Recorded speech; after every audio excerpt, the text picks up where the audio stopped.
¿Una grabación? Sí, poné a grabar. Ahí está. Dale. Bien. Lo primero que quería hacer, más que nada, porque siempre son las preguntas, ¿dónde está todo esto del barroco? ¿Te acordás en los exámenes? Compartir a los chicos el programa. Y, no es la página.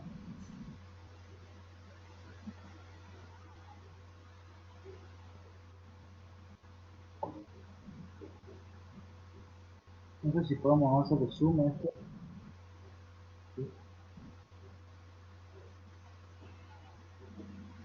Control de visualización.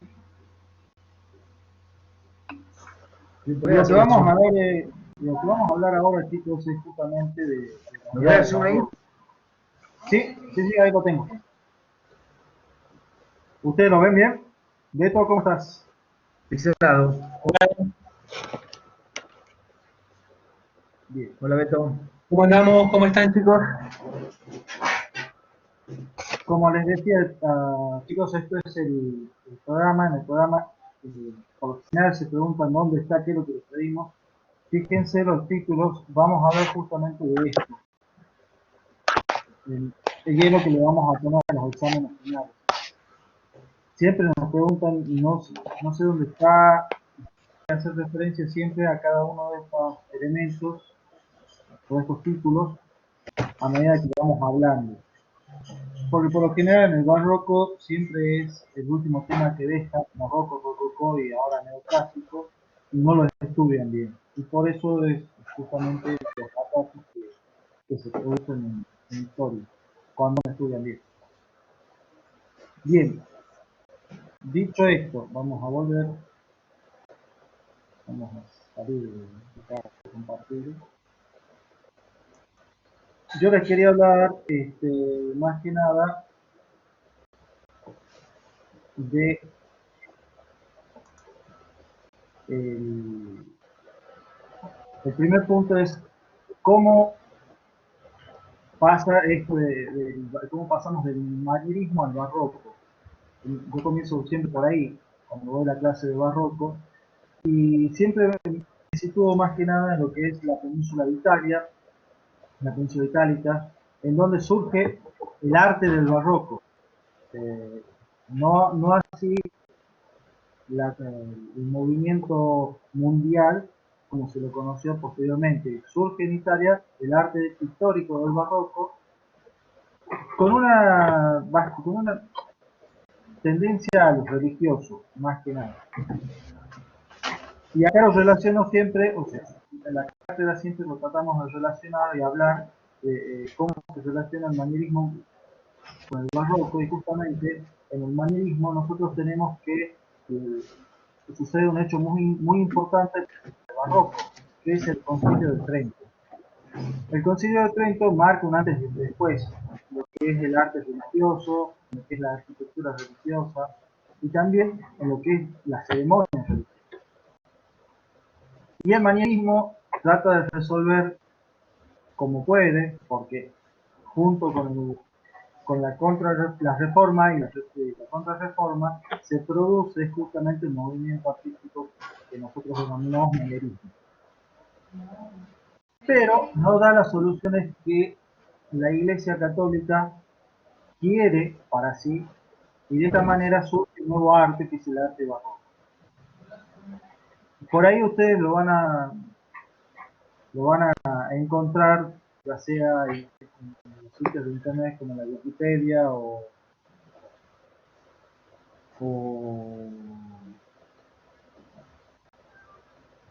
cualquier otro sitio de internet, lo van a encontrar, no me sale ahora otro nombre de alguna página, lo van a encontrar como un arte sobrecargado. No es un arte sobrecargado, es un arte totalmente sistemáticamente para que la gente le llame la atención. La arquitectura en sí, vamos a empezar a ver que la arquitectura no es una arquitectura muy compleja o muy distinta de la arquitectura esta manierista, tiene sus diferencias, sus grandes diferencias, pero el, el elemento que utilizan sigue siendo un elemento clásico. De esta manera, como les decía yo, lo importante es el Concilio de Trento, que surge al norte de Italia, en la región cercana a la provincia del Véneto, si no me equivoco. En el Concilio de Trento se determina cómo van a ser las obras de arte, cómo van a ser las nuevas iglesias, qué es lo que necesitan las nuevas iglesias católicas. Y después, cuando se vuelven a Roma y a los distintos lugares de origen, estos sacerdotes, obispos que se habían reunido ahí en Trento, se dan cuenta de que la misma iglesia no había generado el cambio que esperaba. Entonces buscan un nuevo cambio. ¿Cuál es ese nuevo cambio que buscan? Bueno, aparece, como vemos acá, voy a volver, lo que se denomina como dogmatismo religioso.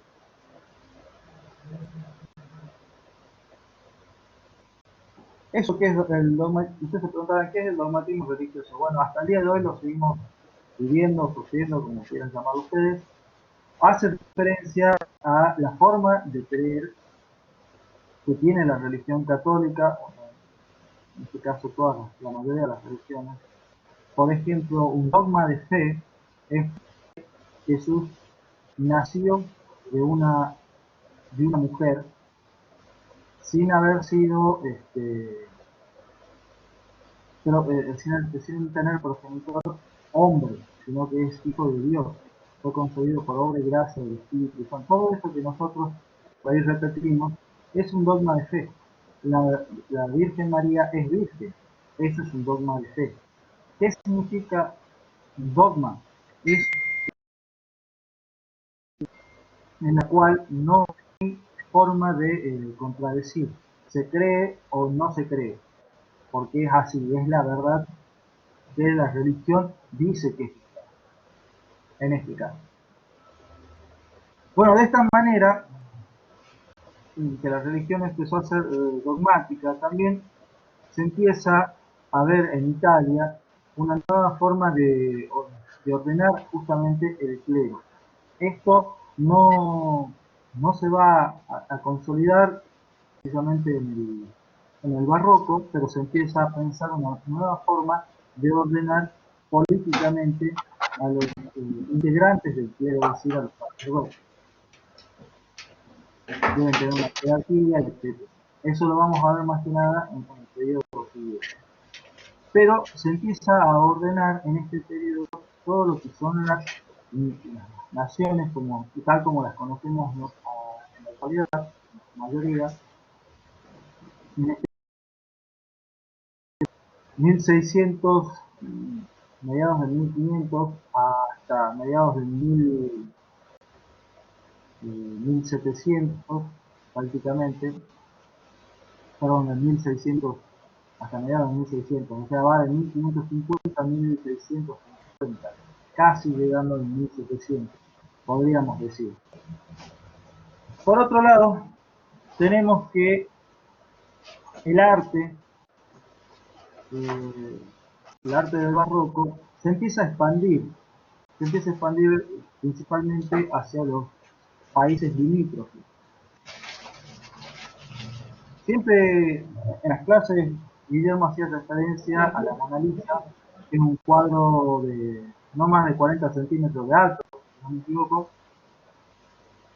pintado por Leonardo da Vinci y que terminó en un baño en una taberna francesa. Hago la relación. ¿Por qué el arte italiano barroco termina viajando a Francia? Y justamente porque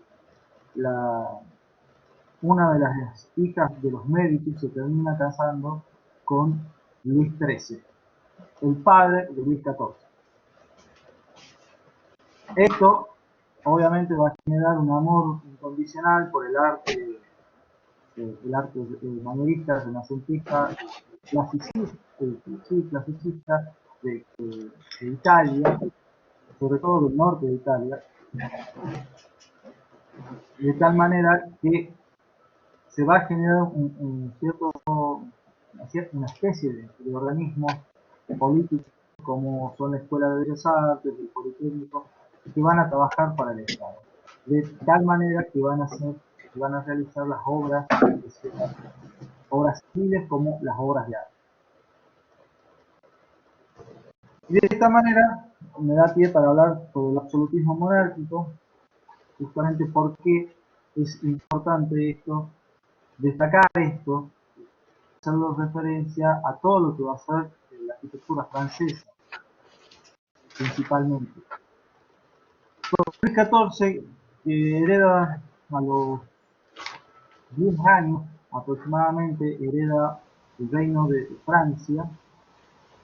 Su padre había sido asesinado a su corte, 10 años de él, y él tiene que asumir el reino a sus 10 años. No puede asumirlo la madre, pero la madre gobierna en tutela de Luis XIII hasta que Luis XIV, perdón, hasta que Luis XIV llega a su mayoría de edad, que son los 15 años.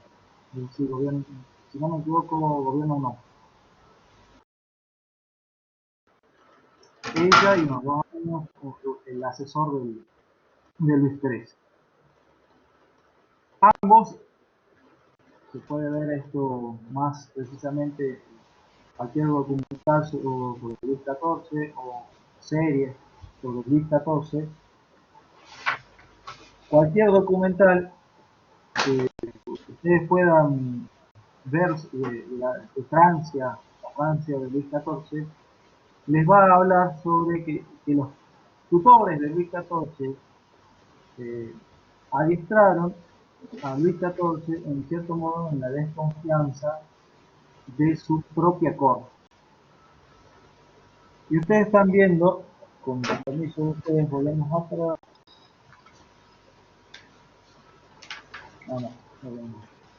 Perdón. Entonces ustedes estamos viendo lo que es el absolutismo monárquico de derecho divino y el sistema de producción controlado y el monopolio estatal. Y también la organización de la sociedad subordinada a la vida cortesana. ¿Qué es lo que hace Luis XIV? Luis XIV hace lo siguiente: termina el plan de su padre Luis XIII de generar un Estado autosuficiente y que controle todo lo producido dentro de su territorio. Empieza lo que es el sistema, la empresa empieza lo que es el sistema de producción controlado y el monopolio estatal. Aquí hace referencia justamente a lo que pasaba en ese momento. Inglaterra ya estaba con su industrialización, por llamarlo de alguna manera, y tenía una industria bastante avanzada en comparación de Francia, sobre todo en el campo militar, en el campo bélico, y para evitar que Inglaterra, en cierto modo, Inglaterra tuviera créditos económicos en Francia, en el territorio francés, es decir, que vendiera sus productos en el territorio francés, primero les cerraron las fronteras, después empezaron a comercializar justamente con los mismos que los ingleses comercializaban, y evitando también de esta manera el monopolio estatal era que se encargaba justamente el Estado de decidir qué es lo que se produce, cuánto se produce y a cuánto se lo vende. Y el Estado era el que producía. Esto le lleva a tener un enfrentamiento con, obviamente, los dueños de la tierra de estas industrias, por llamarlo de alguna manera, que eran sus nobles, sus cortesanos.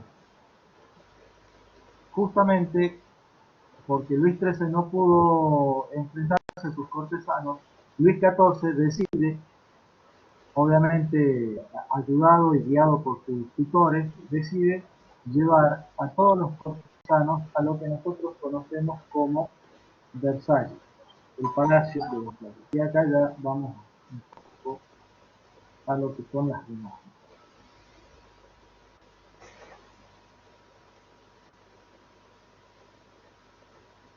El palacio de Versalles, en realidad, les cuento un poco antes de pasar a explicarles qué es el absolutismo monárquico. Es un par de casa, es una casa de campo donde los reyes franceses iban a cazar animales.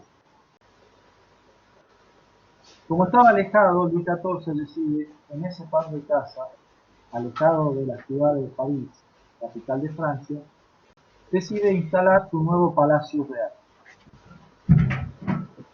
Un poco ambicioso había sido Luis XIV. El palacio, si ustedes lo ven, el palacio es demasiado pequeño a lo que es el parque o el territorio que él tenía para sí mismo. Esos son territorios del rey de Francia.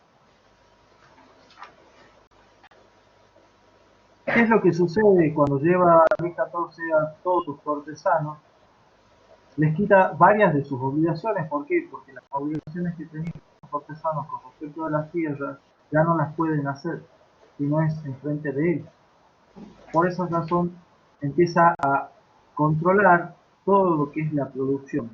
Era la única forma que él había visto, obviamente sus tutores en ese momento, que lo educaron para esto, era la única forma que él había visto de llevar a cabo el control de la producción y el monopolio del Estado.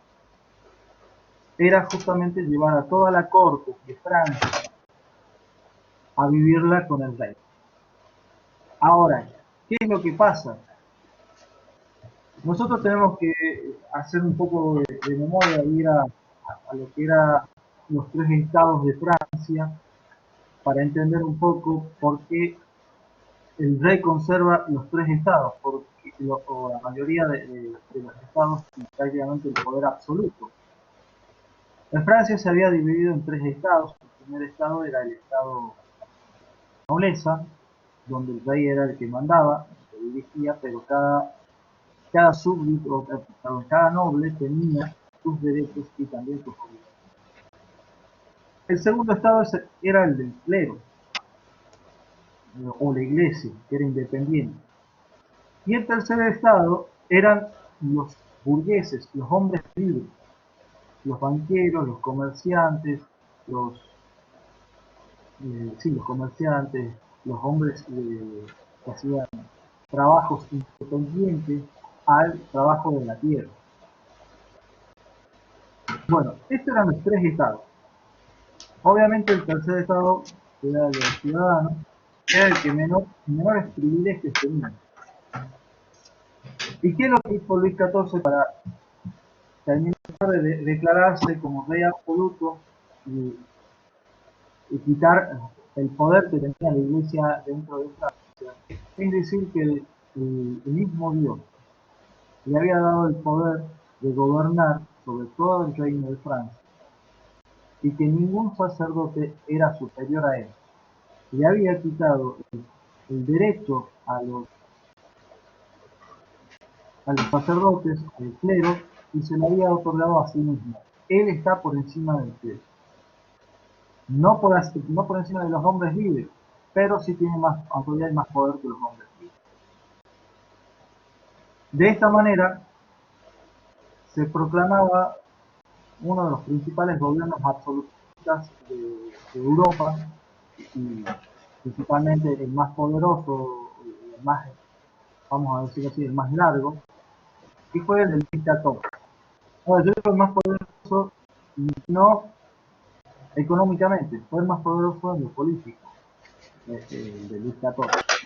Económicamente Francia estaba, vamos a decirlo de una manera, estaba prácticamente en bancarrota, iba directo a la bancarrota, que es ahí donde termina, y por esa razón vamos a ver después en el barroco qué es lo que sucede con la Francia de Luis XIV cuando Luis XIV muere. Volviendo un poco a lo que es a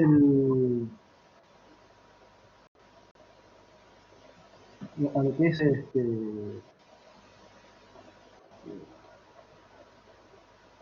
si me permite, volviendo un poco a lo que es Italia. En Italia también suceden algunas cosas. El arte religioso, que yo les decía, que viaja a Francia, se había vuelto un arte, nosotros lo denominamos como arte propagandístico, es decir, un arte para la venta de una ceremonia, de una cultura, de lo que sea. El arte se vuelve ceremonial y propagandístico, es el título que nosotros colocamos en el programa, y este arte lo que hace es buscar, nosotros le llamamos la exaltación de los hechos. Siempre hablamos de esto, menos mal que estamos grabando, esto es pregunta de examen, precisamente, cuando viene el examen oral, y ustedes tienen que relacionar los 5 sentidos y pensar cómo es que se exaltan los 5 sentidos. Yo ahora se lo voy a explicar brevemente. Principalmente tenemos el sentido de la vista, que se exalta de dos maneras. Primero, la utilización de los colores principales, principalmente el color de la luz dentro de una iglesia, y los colores, porque los colores por lo general son colores beige, el color de la luz, ¿por qué? Porque la luz empieza a tener un color amarillento tirando hacia dorado. Y también por el movimiento del espacio se exalta el sentido de la vista. El olfato se exalta a través de la toma del incienso y la mirra dentro del arte ceremonial. Igual sucede con el gusto dentro del arte ceremonial, pero a través de la hostia y el vino, es decir, a través de la comunión. Ya llevamos 3 de los sentidos. Nos falta el oído y nos falta el tacto. El tacto, aunque ustedes no lo crean, es a través del dinamismo del espacio. El espacio se volvió dinámico porque el límite del espacio se volvió dinámico. Ya vamos a ir viendo algunas imágenes.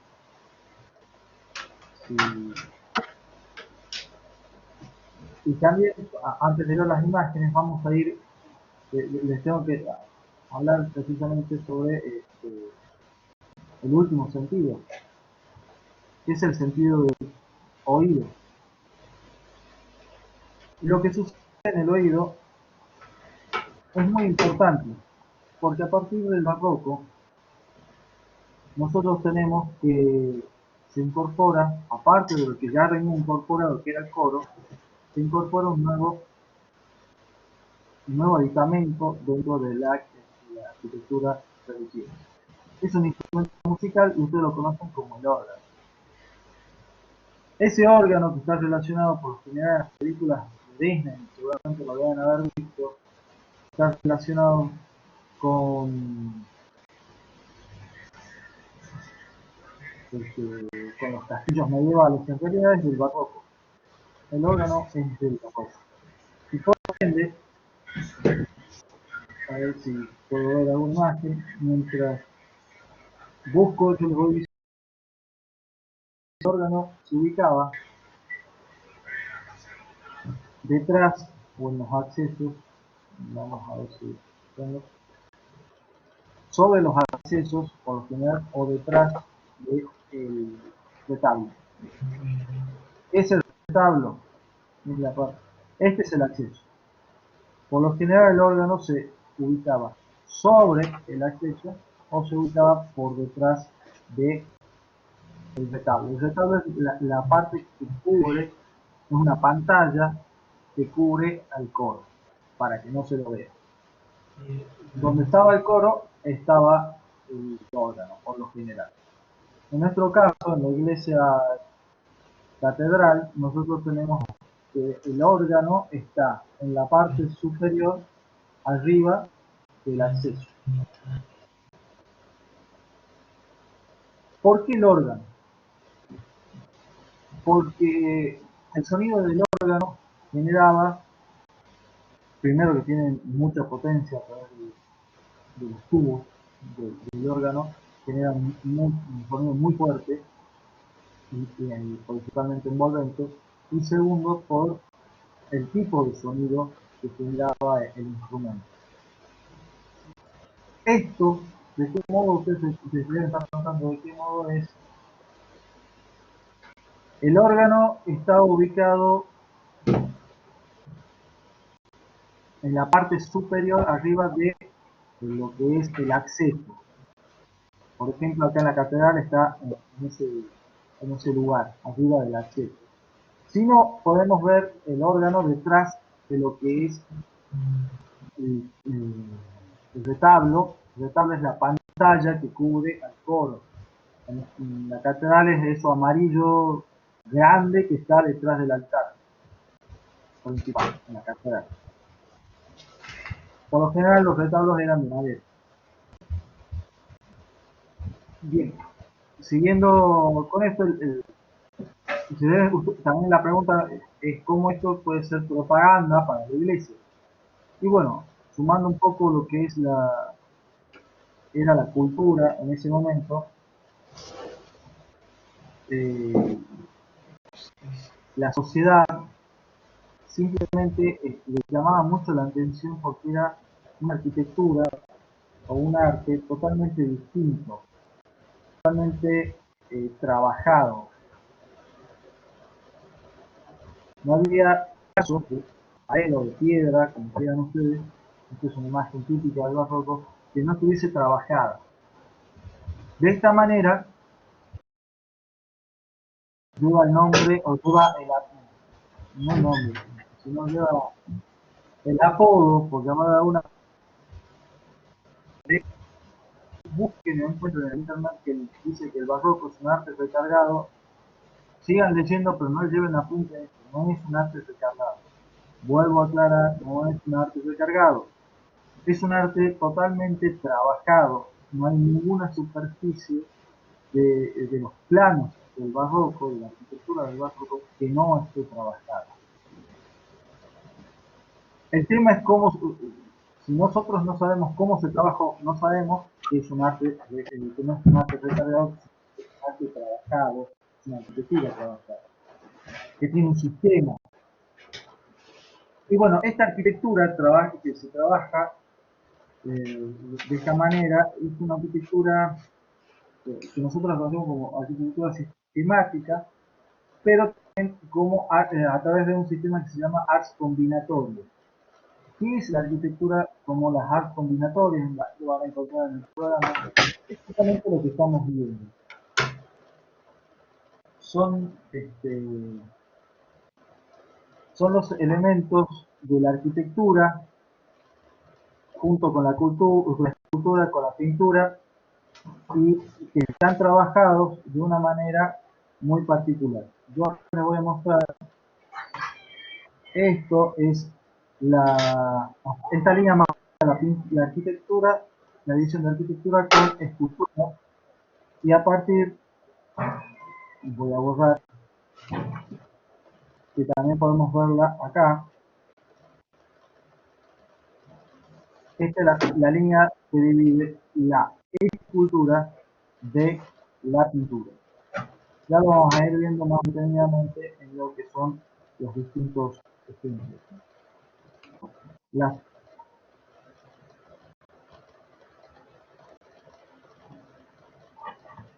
Ahí se escucha bien, chicos. Cristian, ¿hay algún problema con el audio?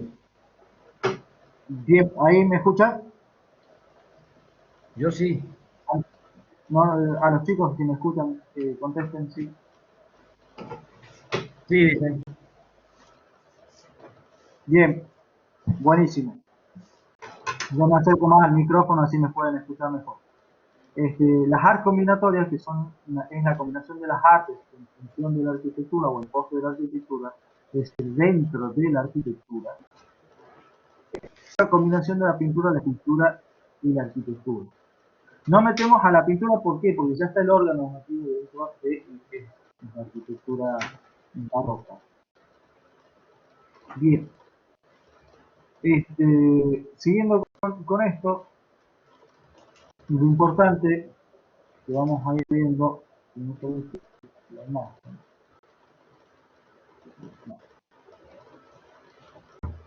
Nosotros tenemos lo que es lo que lo denominamos nosotros racionalismo e infinito, flexibilidad de los límites del espacio. En esta imagen, que es la imagen, es una imagen que trata de sacar la cúpula, es una foto que lo que hace es tratar de sacar la cúpula que está por encima del espacio central, si no me equivoco, no, por encima del coro.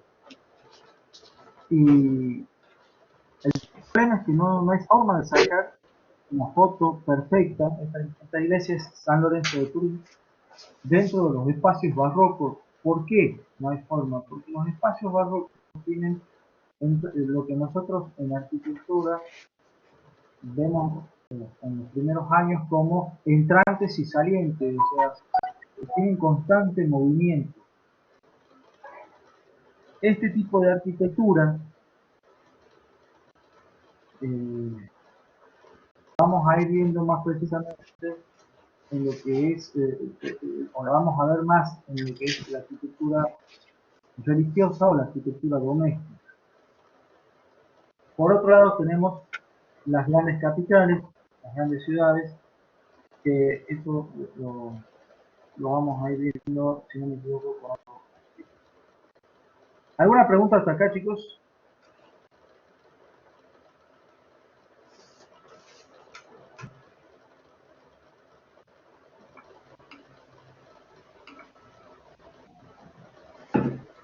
No tengo el problema que yo le voy contestando por WhatsApp.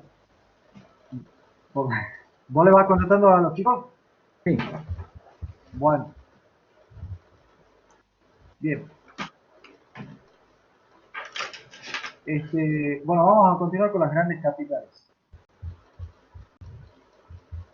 Las ciudades capitales, las grandes capitales y las composiciones en este. Lo debemos haber mencionado en la clase pasada, si no se lo menciono ahora, no hay problema. En el manierismo apareció un papa muy importante que fue el Papa Sixto V, no se llamaba ningún papa, perdón. El Papa Sixto V. Sixto V, agarró una ciudad de Roma bastante desolada, una ciudad de Roma que no tenía grandes cantidades de habitantes, no tenía el millón de habitantes que llegó a tener la Roma imperial, más de un millón de habitantes que llegó a tener la Roma imperial, tenía mucho menos. Entonces, lo que le pasó a Roma, es más, para que se den una idea, tenía mucho menos que la cantidad de habitantes que tenía la ciudad de Salta. Entonces, lo que decidió este Papa es utilizar la ciudad como una especie de conejillos de Indias. Entonces, decidió realizar grandes avenidas que conectaran monumentos históricos de la Roma imperial y a su vez también monumentos católicos de la Roma del siglo XVII y del siglo del 500, desde el 80 al 500 y incluyendo el siglo XVII. Todos estos monumentos que obviamente fue vinculando a través de estas grandes avenidas, denominadas de esta manera grandes avenidas, le permitió a Sixto V generar también una especie de recorrido religioso dentro de la ciudad y de que se vincularan muy fácilmente estos edificios para que tengan una comparación con algo más cercano al estilo el circuito religioso turístico que tenemos acá en Salta.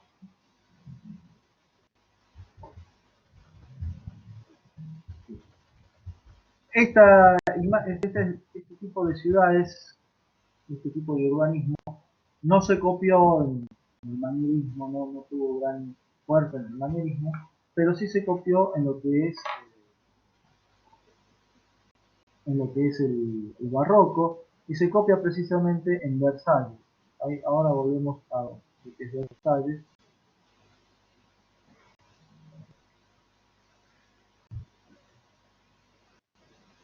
Y en Versalles nosotros vamos a ver ese plan de Sixto V.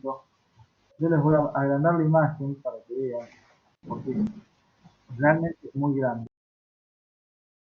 Que tiene el Palacio de Versalles, desde acá hasta acá, son aproximadamente 5 cuadras, para que se den una idea de lo grande que es.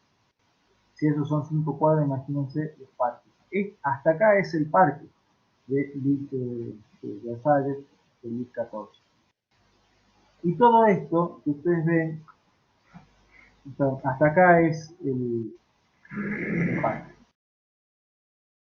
Es el diseño en asterisco de Sixto V, que Sixto V implementó en Roma estas grandes avenidas. Él las implementa en Luis XIV junto a sus arquitectos, sus ingenieros, también sus paisajistas, la integran dentro de lo que es el parque y dentro de lo que iba a ser la trama de la ciudad. Estas grandes avenidas, estas tres grandes avenidas, vienen precisamente desde París. El plan de Sixto V llevado a la arquitectura, una forma de planeamiento urbano a través de grandes bulevares, que se llaman estas avenidas, avenidas de doble sentido con una platabanda circular.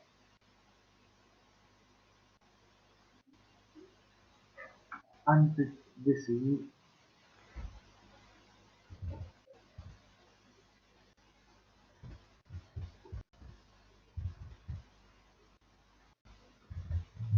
Guido, contesta la pregunta. Estoy contestando. Bien, como ven, es un espacio bastante grande, es un espacio, podríamos decirlo, infinito. Este espacio que tiene una tendencia hacia el infinito, acá están marcadas las tres grandes avenidas, el nexo central que es precisamente la habitación del rey y que continúa a través del parque. Es una avenida que viene desde París, que está a 21 kilómetros, de Versalles, el Palacio de Versalles, 21 kilómetros, kilómetro más, kilómetro menos, no hace diferencia. ¿Por qué no hace diferencia? Porque continúa a través de la habitación del rey hacia los jardines. La habitación del rey está en el primer, o la oficina del rey está en el primer piso. Y continúa hacia los jardines y se pierde en el infinito. Y bueno, ahí esta composición en eje con tendencia hacia el infinito surge precisamente por grandes descubrimientos en la época. Principalmente gracias a Nicolás Copérnico, pero no son de Nicolás Copérnico. ¿Por qué hago siempre referencia? Porque si Nicolás Copérnico no hubiese planteado al mundo en esa Alemania protestante, no le hubiese planteado al mundo que el mundo no era el centro del universo, es decir, la Tierra no era el centro del universo, sino el Sol, y que justamente al ser el Sol el centro del universo, la Tierra se mueve alrededor del Sol, es lo que decía él, y el mundo quedó revolucionado. Ya el mundo había entendido de que había otra postura, en el siglo XVII había entendido que había otra postura de que el Sol era el centro del universo y no giraba alrededor de la Tierra. Aparece otro alemán, Johannes Kepler, que descubre y afirma y muestra que Copérnico tenía razón, sino que la Tierra se gira, pero la Tierra sí gira alrededor del Sol, sino de forma elíptica. Es decir, que tiene que su rotación alrededor del Sol tiende a formar una figura elíptica o semi-elíptica. Esto generó un revuelo a nivel internacional, es decir, en todo el mundo europeo. Y bueno, lo que pasó después de eso es que empezaron los matemáticos a calcular la nueva forma de esta figura, cómo es, cómo la podemos dibujar, cómo la podemos calcular. Eso influyó dentro de todo en lo que es la arquitectura. Después, más adelante, a finales de 1500, al igual que de Kepler, en Inglaterra aparece un científico muy importante, de renombre muy importante, llamado Isaac Newton. Hoy lo conocemos como Lord Isaac Newton. Isaac Newton, aparte de crear, o de descubrir, más de crear, aparte, sí, porque él era alquimista. Él era un científico que se había dedicado mucho a la alquimia, tiene muchos tratados sobre la alquimia, pero era físico. Los tratados que él había hecho sobre la física, que son los más importantes de la física, cambian la forma de ver el mundo del ser humano. Habla sobre las leyes del movimiento y la gravitación. Ese es el postulado que él hace justamente por las tres leyes del movimiento: la ley de inercia, la ley de, la ley de acción y reacción, y me estará faltando una ley ahora que no me acuerdo, y por último la ley de la gravitación, en donde se aplican todas ellas. Bueno, estos son los principales actores científicos del momento. El mundo ya venía revolucionado desde, podríamos decir, desde la época del descubrimiento de América en 1492, allá a comienzos del manierismo, pero no terminó de revolucionarse, aparecieron los descubrimientos, apareció el descubrimiento de Kepler, y esto, el descubrimiento o las leyes que había descubierto Isaac Newton, por decirlo de alguna manera, por mencionarlo de alguna manera. También tenemos que pensar que esto revolucionó las mentes de los grandes pensadores del momento. ¿Cómo fue la mente del francés René Descartes, que en su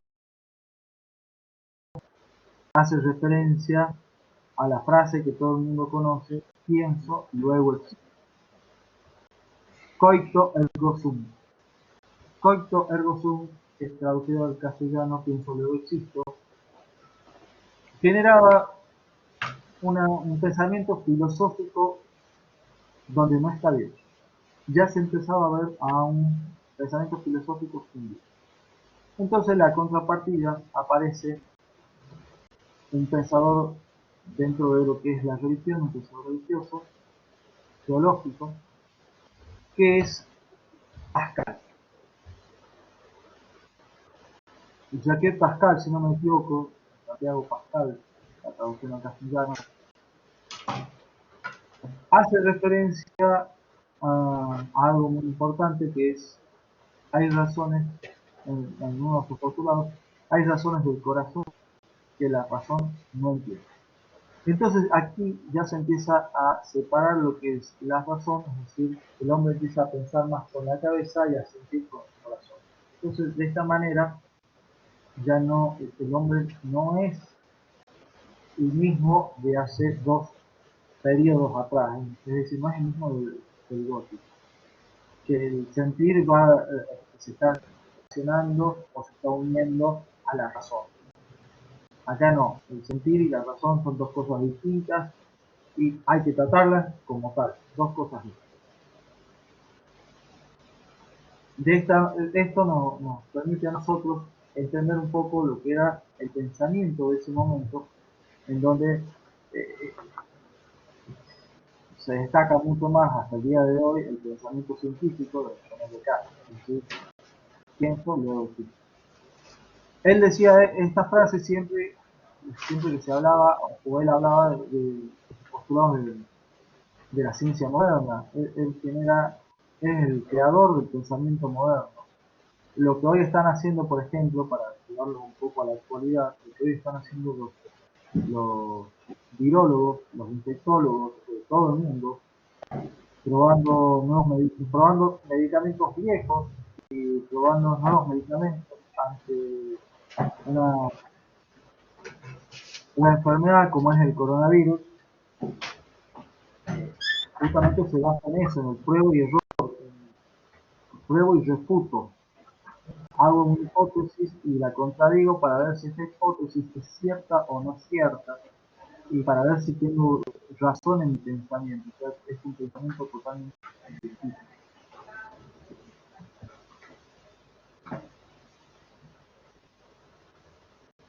Bien, de esta manera, si no alguien tiene alguna pregunta, chicos, o si pasamos directamente allá a lo que es arquitectura.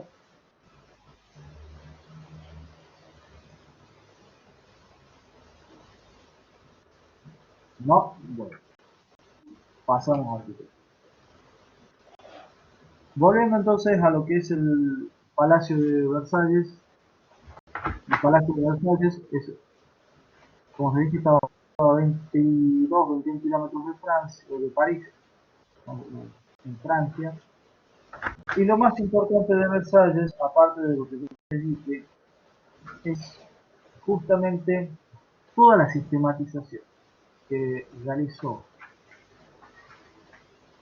el arquitecto del palacio, que si no me equivoco es Lebeau, es el arquitecto que hace todo lo que es el paisajismo, y Mansart es el ingeniero encargado de toda la obra de ingeniería dentro de este Versalles. Fíjense ustedes el diseño que tiene cada uno de los espacios.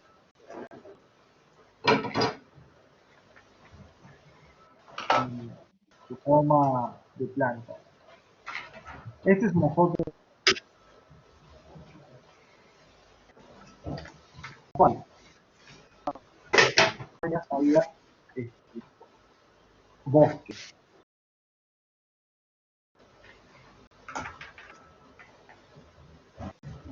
Y Versalles en el interior tenía grandes pinturas. A diferencia del manierismo, el barroco sí pintaba.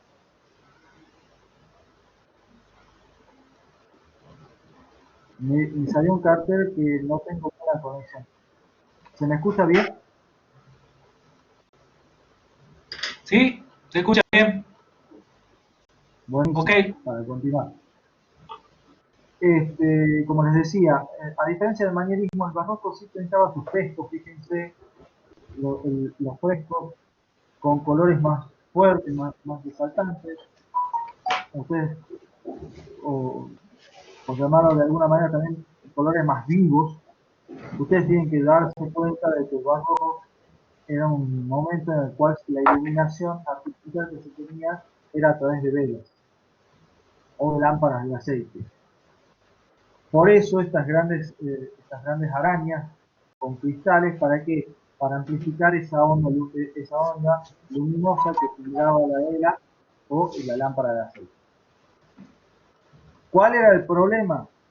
Que siempre se terminaba llenando de hollín en la parte superior, entonces para que no perdiera el color en tan poco tiempo o de manera tan rápida, se los pintaba con colores más fuertes, más impactantes. Ahora resulta totalmente distinto, es otra apreciación tanto de noche como de día.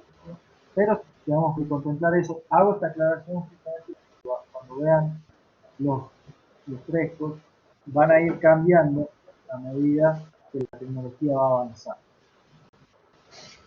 Estas grandes arañas, colores vívidos, cielos rasos pintados, las paredes, fíjense que no, en el fondo se ve, no están pintadas las paredes, grandes ventanales, empieza a incorporar el exterior en el interior. ¿De qué manera lo hace? Y bueno, esta galería está debajo, acá arriba está la oficina real. tanto del lado de la galería como del otro lado. Es un gran espacio. Y esta galería se llama la Galería de los Espejos, que es la misma galería que estábamos viendo al comienzo, solamente que de un lado están los jardines, que es de este lado, y del otro lado este palacio. Esta es una gran galería donde acudían todas las personas que querían ver al rey, y donde el rey, por lo general, celebraba sus grandes eh, banquetes y ceremonias o bailes, que se quieran llamar, sus encuentros sociales con la corte. Este es uno de los accesos al Palacio de Versalles. Digo uno porque no tiene solamente un acceso, tiene varios. Es una escalinata. Y fíjense el fresco pintado arriba, esta escalinata donde uno va bajando, subiendo, no importa lo que sea, pero es apreciado por la gente o por los nobles que estén arriba. A mí siempre me gustó destacar al barroco como eh, un arte hecho para la seducción o este, para la mentira, un arte que miente mucho. ¿Por qué digo para la seducción? Porque la gente en estos lugares se mostraba, le gustaba mostrarse. Bueno, convengamos que desde ahí hasta el día de hoy no dejó de hacerlo, pero en un momento donde se empieza a mostrar más, con la intención justamente de llamar la atención de otra persona que lo vea.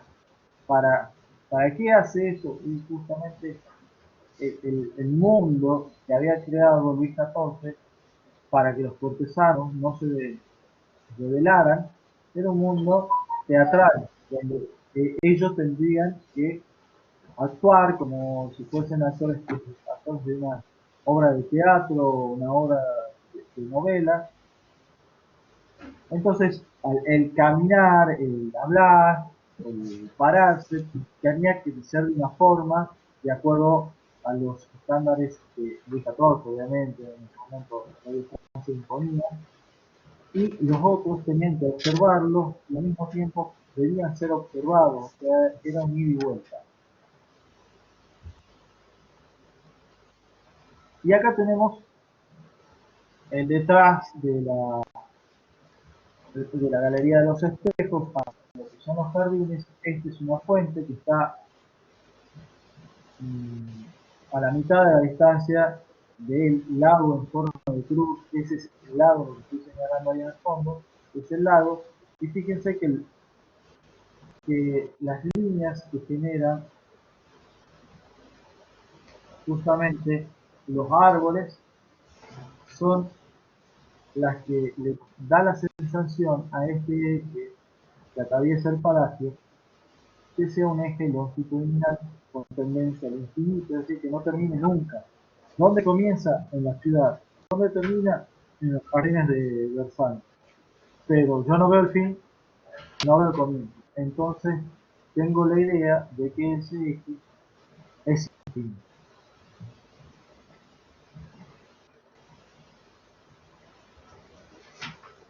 Como les contaba, había dos arquitectos, uno encargado de los paisajes, y lo que estamos viendo acá de fondo este de acá de fondo, es el invernadero que tenía los palacios de Versalles, el Palacio de Versalles, para mantener todas estas especies de plantas. Son invernaderos realmente grandes. Y el encargado del diseño no solo del invernadero, sino también de los jardines, de los colores que iban a tener los jardines, era Le Beau, el arquitecto.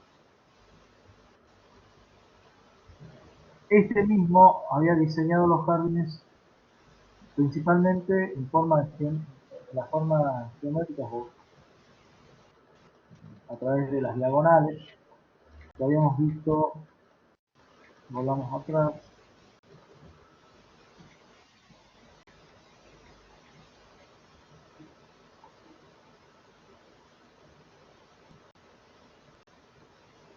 que habíamos visto acá, a través del cruce de eje. Todo el diseño lo hace Le Beau. Le hace el diseño de los interiores que lo tuvimos recién, y Mansart, porque no tengo ahora una imagen, pero Mansart hace el famoso techo a la mansarda, que es el techo que está acá, en todo lo que es el Palacio de Versalles, principalmente en estos de acá. Vamos a ver el techo a la mansarda. Ya si consigo una imagen, se las paso. El techo, el mansarda era el ingeniero, se había encargado de lo que era la red hidráulica de todas lo que son las fuentes de Versalles, esta fuente que nosotros vimos acá en el exterior, o esta fuente, todas son fuentes con aguas danzantes. Estos peces, sapos o esculturas, estas esculturas que ustedes ven ahí, lanzaban agua y no había bomba. Aclaración, no había bomba de presión.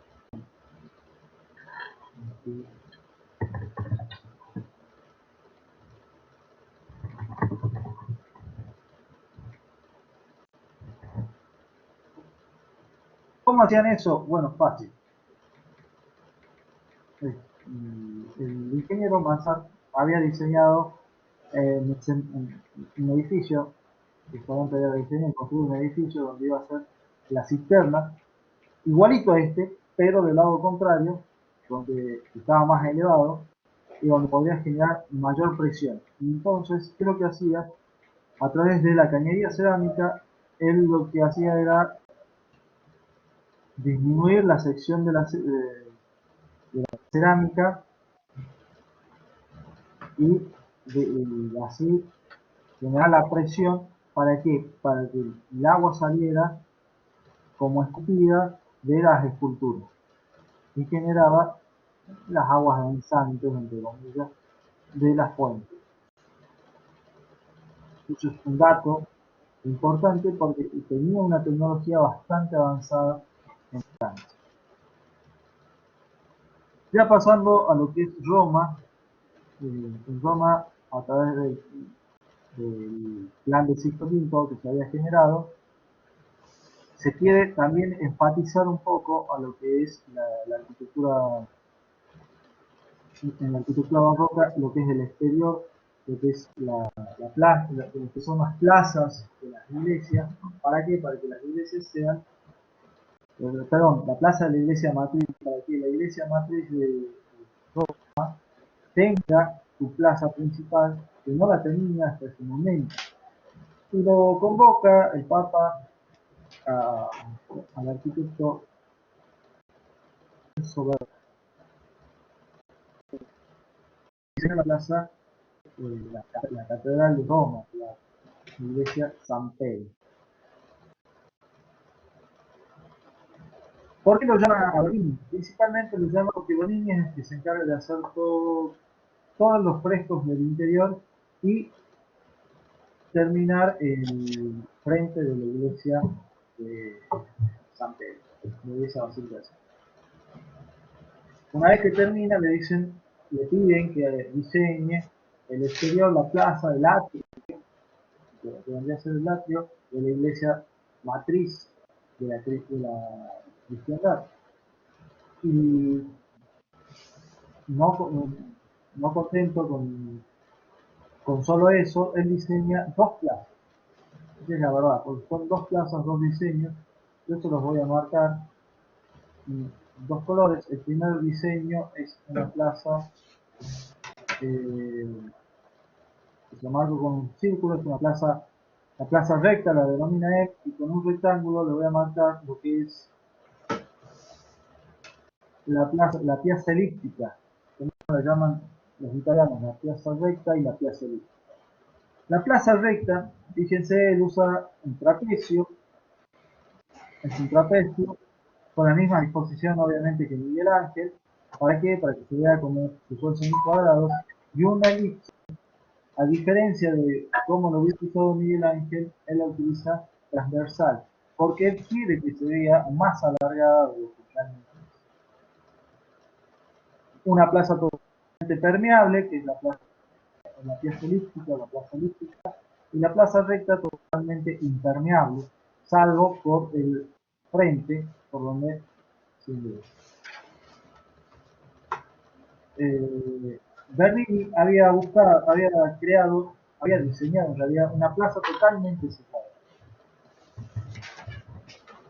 ¿Por qué termina siendo de esta manera? Porque ya estamos sobre la hora. Son las 4:20. No sé, 10 minutos más creo que tenés. Sí, tengo 10 minutos más tenés. Había creado una plaza totalmente cerrada, en la cual esa plaza que él crea totalmente cerrada la hace con un fin. La hace cerrada para poder, ¿cómo se lo explico?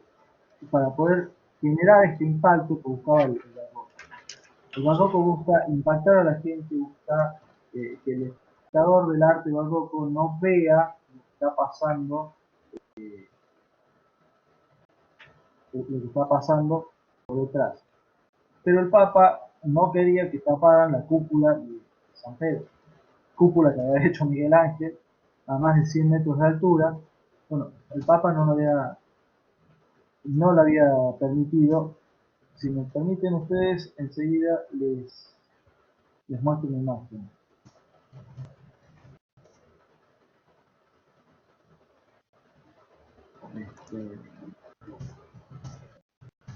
Les muestro la imagen donde está la Plaza San Pedro totalmente cerrada.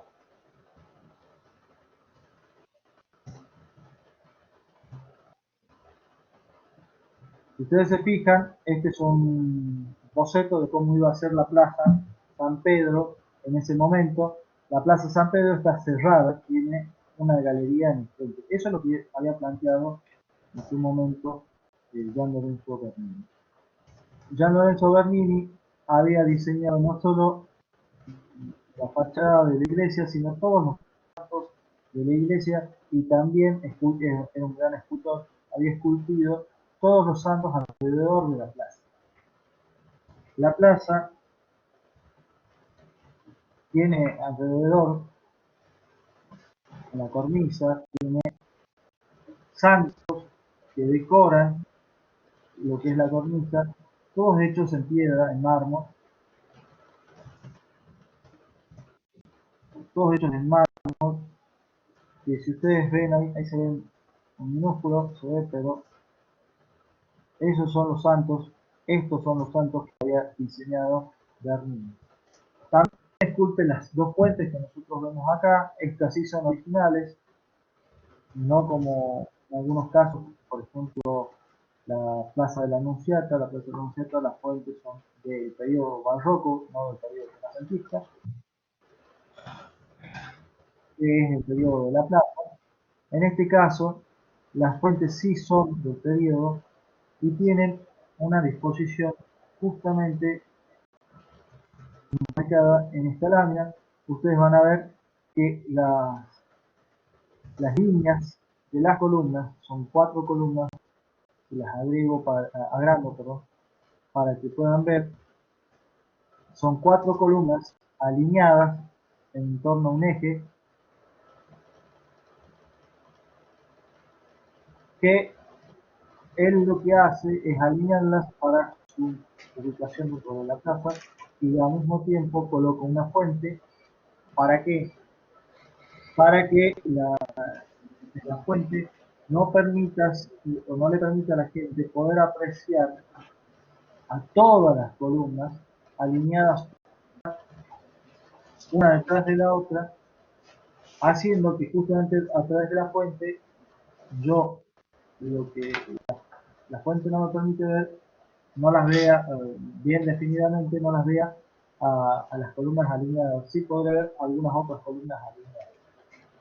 También tiene esta tendencia, este eje con tendencia al infinito, que proviene de esta calle principal, está remarcado con el obelisco y continúa ingresando por el pórtico principal, yendo hasta lo que es el baldaquino, también diseñado por Bernini, y continúa hasta el fondo, hasta el altar, o hacia arriba en la cúpula. Es un eje con tendencia al infinito porque es un eje urbano, la mayoría de los ejes urbanos tienen tendencia al infinito. Si ustedes se fijan muy bien, esta iglesia, ahora vamos a ir a los interiores, el interior es totalmente, está totalmente pintado, a diferencia del resto. Este es el baldaquino del resto de las iglesias banderistas. Este es el baldaquino que había hecho Bernini, lo manda a hacer el Papa, lo manda a pedir a Bernini. ¿Por qué? Porque estaba cansado de dar la misa. Acá está el altar, fíjense, ahí abajo está el altar. Estaba cansado de dar la misa bajo la cúpula, hacía metros de altura, y la cúpula tenía aproximadamente... no, los ejes no son de composición formal. Si me permiten, los ejes... No me está volviendo para atrás. Rápido. Los ejes no son de composición formal, sino que son de... ¿Por qué te digo que no son de composición formal? Principalmente, si es un eje compositivo, creo que ayuda a unir los distintos elementos, como era en Roma, pero no es un eje compositivo porque no es en función del eje que se genera la composición, o la composición formal del barroco está hecha a base de... Lo verde son las líneas de visual donde se alinean las cuatro columnas del espesor de la galería. Y la composición formal del barroco está hecha a base de espacios o módulos volumétricos, no a base de figuras planas. Es una diferencia muy grande porque acá en lo que es San Pedro no se nota mucho, pero en las otras imágenes que vamos a ir viendo, sí, vamos a ir viendo que es bastante diferente, ya que, por ejemplo, San Lorenzo de Turín es muy complicado dibujarlo en planta sin tener una idea de lo espacial. Este es el baldaquino que les decía que manda el Papa a construir, sí, a fabricar, para que le haga un techo a una altura, vamos a decirle, más chica, lo decía, 50 metros. A una altura de 50 metros, a diferencia de los 150 metros que era la cúpula. La cúspide de la cúpula estaba a 150 metros. Entonces, le manda a Bernini a construir el baldaquino. Esta es una imagen característica del barroco. Y antes de terminar, como que por hablar del barroco, y yo siempre me extiendo, les quería mostrar principalmente, ¿no? Principalmente, Te pide que repitas la línea verde, los ejes son. sí, les mencioné recién que esa línea verde era la que alineaba la visual de las cuatro columnas de la galería de la plaza elíptica. Y sí se lo mencioné. La vuelvo a repetir por si las dudas. Bien, acá en el barroco, lo característico del barroco, del arte barroco, sobre todo la escultura, es su composición en base a ejes, pero este eje no es un eje de simetría. Voy a trazar una línea.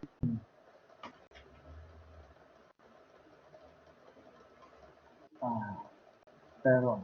Vamos a ver de vuelta. Uy, esta línea me salió más oscuro que antes.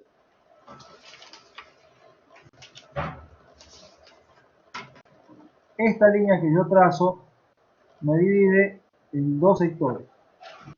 En estos dos sectores yo tengo un papa, o dos papas, o dos obispos, de un lado y del otro, pero de un lado no están en la misma posición que del otro lado. Tengo dos rayos de luz, vienen de acá, tres rayos de luz, y acá tengo tres rayos de luz, pero no tienen la misma dimensión. Las nubes que se chorrean por el contorno de la sacristía no se chorrean de la misma manera, no caen de la misma manera. Tenemos ángeles. Bueno, esto se conoce como sistematización del arte. El arte sistemático. Tiene una representación, es una composición. Acá Beto me ayuda con este término. Es una composición a través del peso visual. Yo acá tengo dos cuerpos y del otro lado tengo dos cuerpos.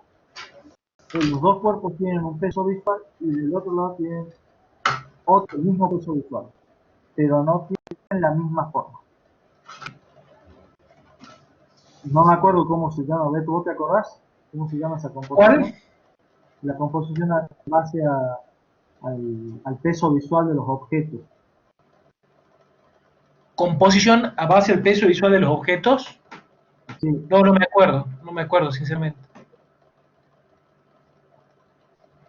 Bien, antes de pasar. Esto es lo que nosotros hacemos referencia a lo que es la arquitectura del barroco. No es recargado. Fíjense, están ubicados a la misma distancia con respecto de ese eje.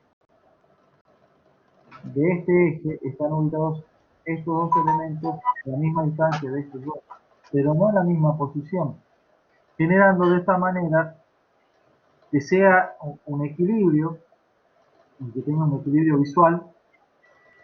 Este equilibrio visual no es tan irritante, por decirlo de esta manera, a los ojos del espectador, o sea, no genera un desagrado, sino todo lo contrario. Y bueno, de acá pasamos a la refuncionalización también de las plazas. Tenemos lo que era la plaza del Circo Romano, termina siendo posteriormente Plaza Navona, también diseñada por Gian Lorenzo Bernini. Lo que hace Gian Lorenzo Bernini son estas dos fuentes, vincularlas con un solado a esta tercera fuente, que es la que diseña él, porque las otras dos fuentes ya existían. Diseña la tercera fuente, de la fuente de los cuatro. En ese momento ya se había América ya estaba descubierta prácticamente por completo. Estamos hablando ya de 1600. Ya se sabía que en América, en Brasil, había un río que le llamaban el Amazonas, y esta es la fuente de los cuatro ríos.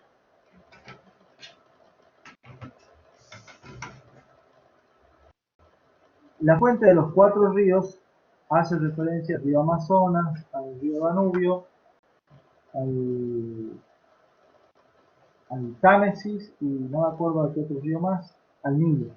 El Nilo. No sé si el Támesis, pero seguro el Danubio, el Nilo y el Amazonas. A los cuatro ríos más grandes del mundo. Y bueno, es una escultura no muy religiosa, tiene muchas imágenes obviamente paganas, pero es un arquitecto que trabajó mucho para la Iglesia Católica. Bien, chicos, vamos terminando. No los quiero agobiar tanto con tanta información. ¿Alguna pregunta que tengan? ¿Se dio todo? ¿Se escuchó todo? ¿Se escuchó bien?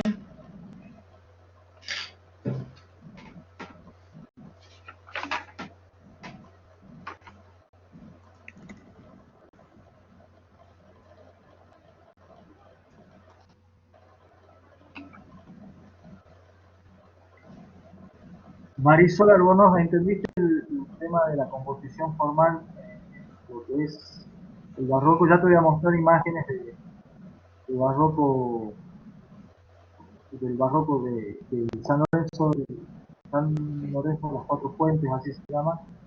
Ahí van a ver una imagen, la clase que viene le vamos a mostrar, que la voy a buscar porque no está en las diapositivas, porque no las puse, de lo que es la composición de esa iglesia y van a entender cómo es la composición volumétrica del barroco de este periodo. No tiene ninguna pregunta, así vamos terminando. Queda la segunda parte, Cristian, ¿no? Sí, queda la segunda parte. No la quise Bien. hacer toda de un solo golpe, porque no lo van a entender. Encima que es difícil el tema. No, está bien, no, aparte del tiempo es muy justo. Está perfecto. Bueno, ¿Listo? bueno, Nos listo. vemos. Nos vamos viendo, chicos. Nos vemos viendo la semana que viene. Chao, nos vemos. Chao, chao. Nos vemos, Fer. Nos vemos, Juan. Chao, Cristian.